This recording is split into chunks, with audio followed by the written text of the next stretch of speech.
Tipy a triky v Grow Garden. Part číslo 1. Keď máte nejakú diskovec, napríklad mango, pepper, beanstalk, durian, tak ho nepredávajte, lebo to je tá najvzácnejšia mutácia na ovoci, čo môže byť. Keď máte v záhrade bordel, tak v novom update v 24.5.2025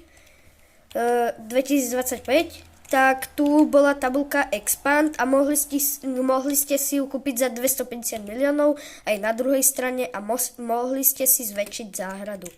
Áno, a táto tabuľka pôjde za 22 hodín. Keď máte nejakú drahú vec, tak ju nepredávajte a pripojte sa na nejakého kamaráta, čo to hráva, aby ste mali friend boost a potom ho predajte, lebo vám to dá viac peňazí. Takto ten friend boost vypadá a ja ho mám, lebo hrá so mnou furt jeden taký kamarát a tak. Vďaka tomu friend boostu dostávam aj 1 000 000 peňazí a teraz mám 21 biliónov. Toto je všetko z tohoto shortu a tak, takže čaute.